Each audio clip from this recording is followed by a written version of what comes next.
Vocês estão vendo a minha tela? Sim. Sim. Então tá. Bom, essa apresentação ela é motivada por uma, não sei se o termo seria exigência, do curso de superior de análise e desenvolvimento de sistemas, tá? São 4 disciplinas que todos os alunos eles precisam fazer ao longo do curso, tá? Eu já vi lá do semestre anterior eu tive que fazer a Apex 1. Agora nós estamos desenvolvendo a Apex 2 e provavelmente no próximo semestre vai ter a 13 e até o último muito provavelmente a 4, tá? O que que essa Apex ela é responsável no caso?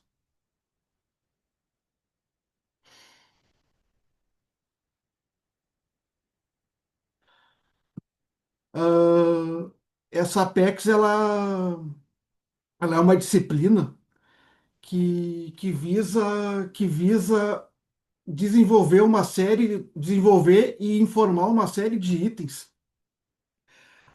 que são objetivos solicitados, no caso assim, pela ONU, tá? Dentre esses 17 objetivos, estão esses aí que estão citados nesse slide, que vai desde erradicação da pobreza, fome zero e agricultura sustentável, saúde e bem-estar, né? Cada um desses objetivos, eles estão vinculados a alguns cursos, né? Então, por exemplo, assim, ó, fome zero e agricultura sustentável ele seria melhor linkado com um curso, por exemplo, de engenharia agronômica, tá?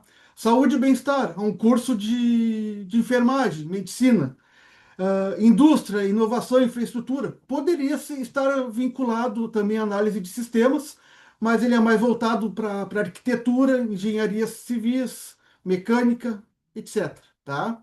E assim por diante.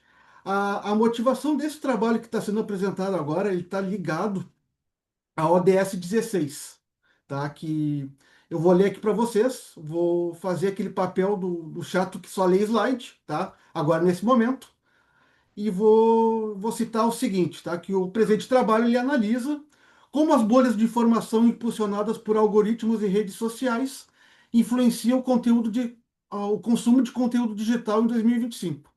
Tais bolhas tendem a reforçar crenças pré-existentes, dificultar o acesso a opiniões divergentes e favorecer a disseminação da desinformação, impactando diretamente aspectos relacionados ao Objetivo de Desenvolvimento Sustentável, a ODS 16, que seria essa aqui, relacionada à paz, justiça e instituições eficazes, tá? Que trata da promoção das sociedades pacíficas, justas, inclusivas, diversidade e por aí afora, tá? Vou avançar aqui, pessoal. Deixa eu só ver se eu não. Tá. É importante aqui a gente mencionar os participantes dessa disciplina, tá? Dentre os participantes estão o Alexandre Aparecido Alves, que ficou de entrar, eu acho que ele se atrasou, André Rodrigues de Vargas, Antônio Carlos da Fonseca Souza e Rodrigo da Cunha Muri. É você, Rodrigo? Perfeito. O local de implementação, né, mesmo sendo online, uma videoconferência, essa videoconferência está acontecendo aqui na Avenida Américo Vespúcio, em Sapucaia do Sul, no Rio Grande do Sul, no Brasil, tá? E a dinâmica escolhida foi uma apresentação por videoconferência, né? E no espaço residencial de um dos discentes, né?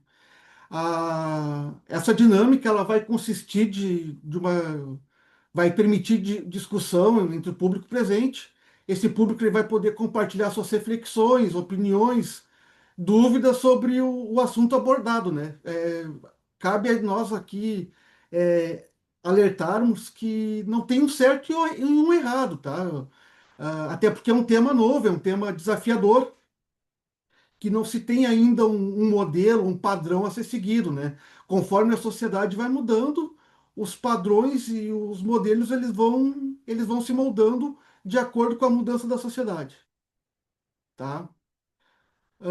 Aqui eu já mencionei anteriormente, né, quem é que vai participar, né, que foram tanto os discentes como os convidados desses discentes, tá? Agora aqui eu vou falar uma questão mais institucional, né? Que eu falei mais ou menos lá no início, só que agora com um detalhe mais teórico, mas assim mais informativo, tá? O que é o objetivo desse projeto, tá? Esse projeto ele está inserido no contexto do componente curricular, né, que eu falei lá no início, de ambiente profissional e extensão, que é a APEX, ao qual faz parte das atividades acadêmicas obrigatórias, né, destinados aos estudantes de todos os cursos de graduação da Faculdade Unileia. Por força de lei, pessoal, não é uma exclusividade apenas da Unileia. Tem uma resolução do MEC, eu ia anotar essa resolução agora, faltando uns 30 minutos antes da apresentação, mas tendo visto os acontecimentos, eu acabei não conseguindo ir atrás. Mas tem uma resolução do MEC que ampara essa obrigatoriedade que todas as instituições devem oferecer essa atividade de extensão, tá? Qual é o propósito dela, tá? O propósito dela é fomentar uma prática de extensão que resulte na produção dos discentes, sendo conduzida sob a orientação e supervisor da coordenadora do curso para atender às necessidades de uma determinada comunidade escolhida, né? Esse trabalho ele tinha várias opções de como ele poderia ser feito. Poderia se escolher uma igreja, fazer um trabalho social nessa igreja, numa instituição de caridade, poderia ser num grupo de trabalho da empresa, para explicar uma determinada situação, ou então um grupo de conhecidos, de amigos, como é esse que nós estamos fazendo agora, tá? Para explicar, no caso, o trabalho, tá? Assim, até para a gente não perder muito tempo, o objetivo do projeto específico nosso ele está ali em negrito no último parágrafo, tá? Que seria investigar como as bolhas de informação, intensificadas por algoritmos e pelas dinâmicas das redes sociais, contribuem para a ampliação da desinformação em 2025, influenciando a construção da realidade e comprometendo a percepção crítica dos usuários e da sociedade em geral. Tá? Então, esse aí é o objetivo do projeto. Tá? Aqui agora vai a descrição do projeto, tá? Ele foi desenvolvido a partir de um tema gerador nacional, condizente com os princípios institucionais da sustentabilidade, da cidadania, da inovação e da virtualidade, com claro objetivo de alcançar o global e o local, produzindo uma solução aplicável à comunidade em que atua.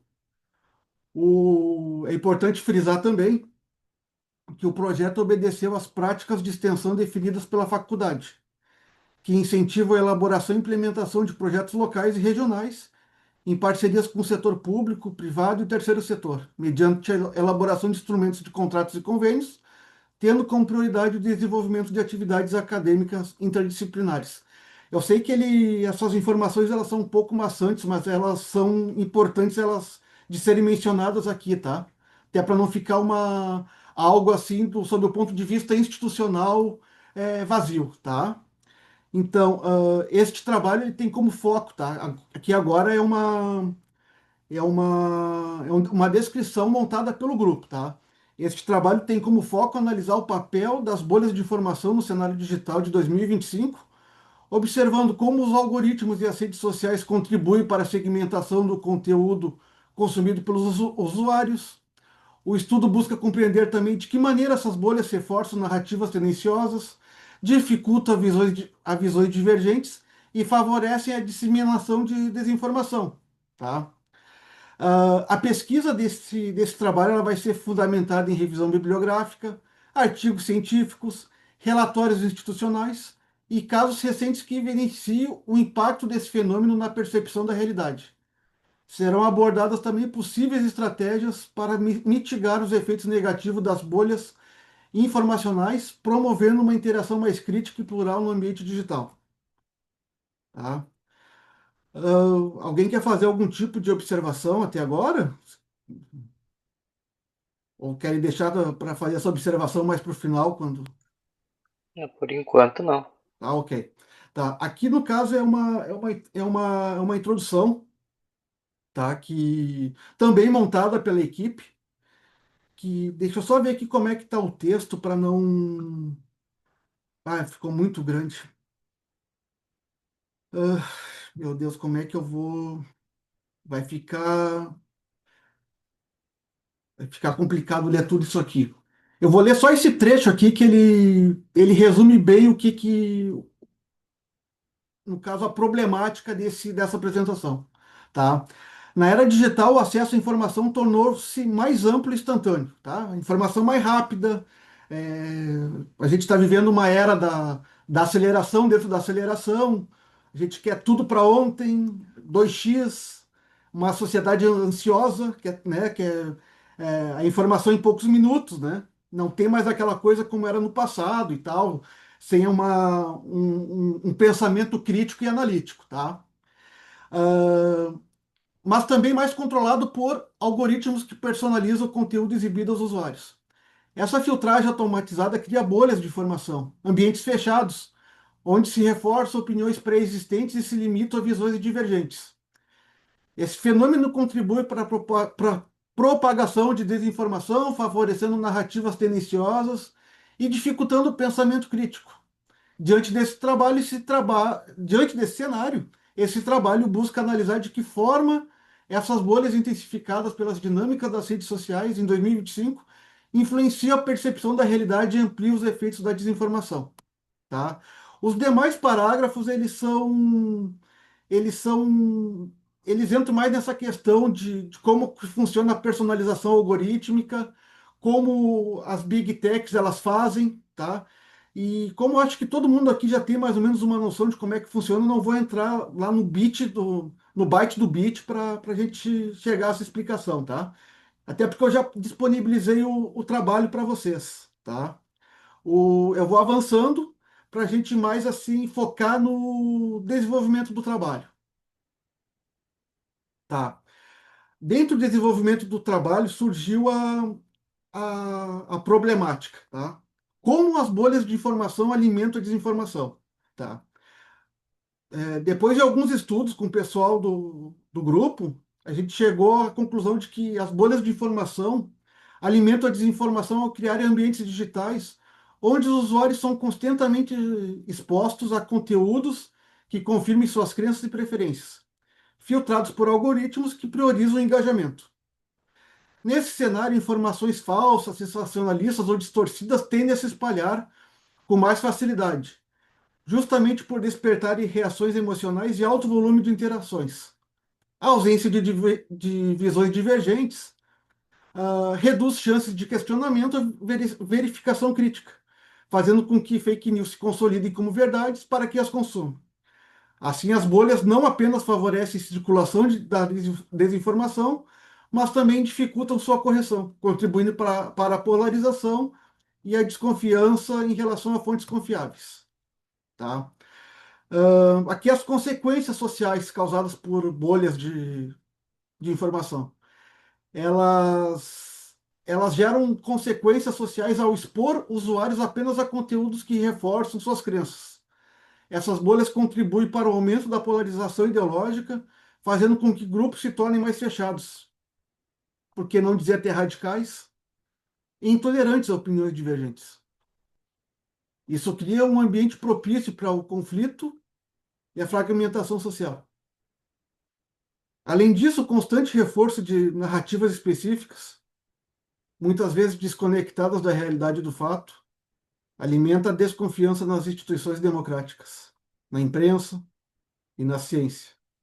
Como resultado, o diálogo entre diferentes grupos sociais é enfraquecido, dificultando o consenso e a cooperação em temas coletivos relevantes.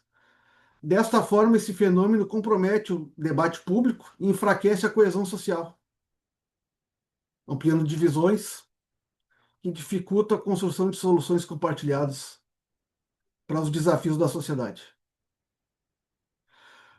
Entre as possíveis soluções, tá? Elas são divididas em. Deixa eu ver se são em três ou se tem mais alguma. Tá, são em três. Educação midiática, formar leitores críticos, transparência nos algoritmos e incentivo ao contato com múltiplas fontes de informação, tá?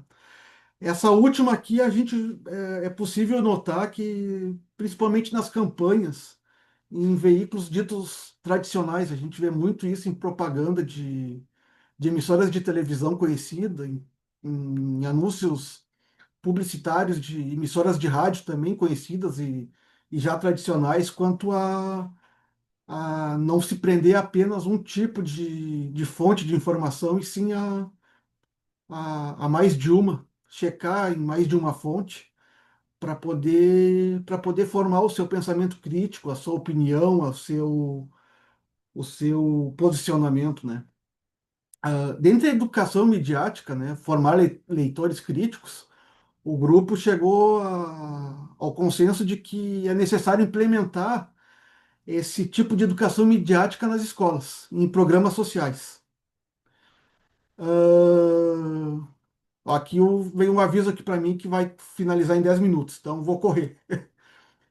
Ah, capacitando alunos e cidadãos a identificar fontes confiáveis, reconhecer manipulações e refletir criticamente sobre o conteúdo consumido.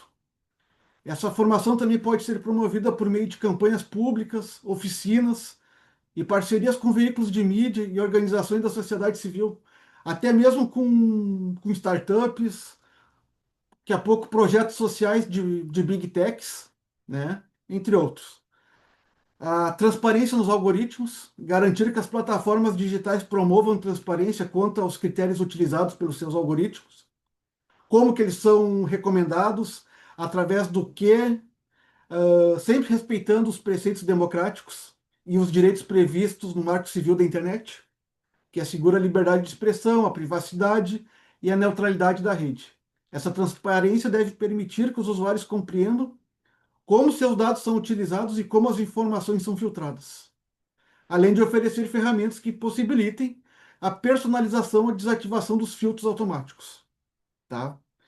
E o último item ali eu acabei citando por primeiro antes, eu não vou também adentrar, tendo em vista o nosso pouco tempo que temos, tá?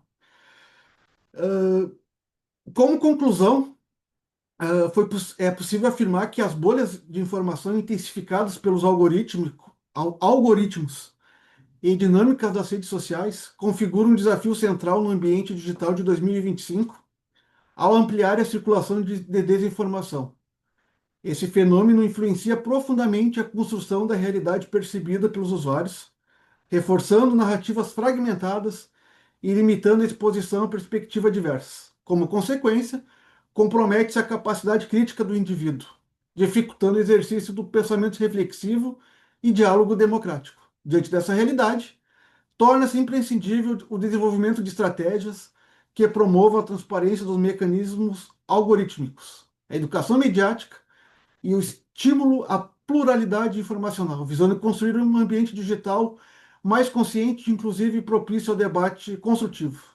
Assim, esse estudo reforça a importância de ações integradas para mitigar os efeitos das bolhas informacionais e fortalecer a qualidade do espaço público digital na atualidade. Aqui do caso tá, é mais uma, um caso é mais uma informação para ser entregue depois, tá? É como que esse material ele foi montado, tá? Ele está sendo apresentado e gravado, tá? E aqui no caso já é a finalização do trabalho e agora está aberto para pequenas reflexões, lembrando que temos apenas 6 minutos. Se alguém quiser fazer algum tipo de observação, fique à vontade. Ô, André, boa noite, galera. Não, só para deixar claro aí que ficou. A gente desenvolvendo o trabalho, a gente não tem noção, né? Mas ficou muito boa aí a apresentação. Eu não tenho nada a acrescentar, não. Achei muito, muito bom. Tá ok?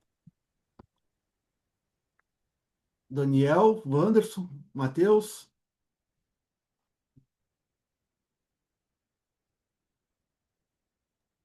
Eu acredito que o tema é muito relevante, muito necessário para o momento, né?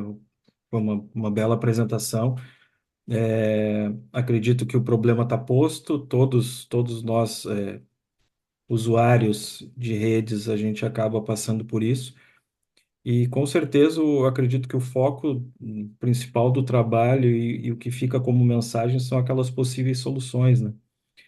O item primeiro ali, educação midiática, formação de leitores críticos, que eu acabo vendo muito vinculado ao incentivo ao contato com múltiplas fontes de informação, né? Os dois se trabalham muito próximos. Acredito que esse é um caminho, né? Por mais penoso que possa ser e trabalhoso que possa ser, é algo importante. Mas, obviamente, também trabalhar com essa questão da transparência dos algoritmos, que eu acredito que seja importante que a gente tenha cada vez mais isso, essa liberdade de escolha, né? Daquilo que a gente recebe, daquilo que a gente compartilha.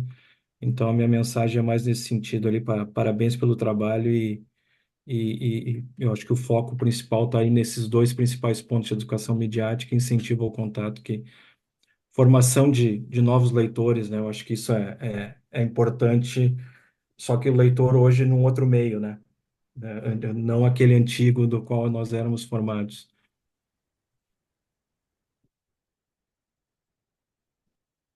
Matheus, Wanderson, querem fazer algum tipo de observação? Eu inicialmente ali eu fiquei curioso para saber que soluções seriam dadas, né? Porque acho que o problema é de conhecimento de todos, essa questão da bolha de informação ali. Logo que se fala em bolha de informação, acho que todo mundo já tem em mente qual é o problema que a gente está tratando.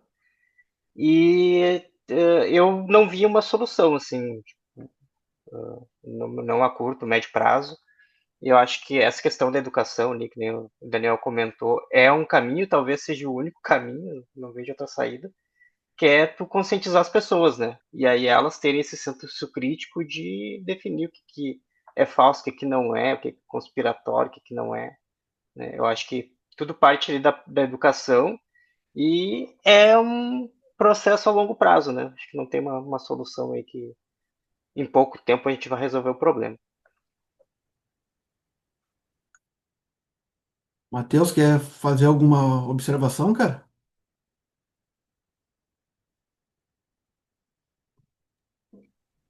Não, não. Tá bom. Pessoal, eu só tenho a agradecer aí para vocês aí, vocês representaram, mesmo vocês aí sendo os usuários, sendo convidados, vocês fizeram um papel excelente de representar a sociedade geral nessa apresentação. Agradeço aí a vocês o tempo disponibilizado de vocês aí, tá? Ter participado dessa apresentação. Matheus aí que está, pelo que consta, tá 5 horas a mais. Wanderson que tem as atividades dele, Daniel também, Rodrigo também na correria. Então, muito obrigado aí pela, por ter prestigiado a apresentação. Sucesso aí para vocês e Então, até mais. parabéns Obrigado, aí pelo André. trabalho. Até Obrigado. Parabéns. mais. Tchau, tchau.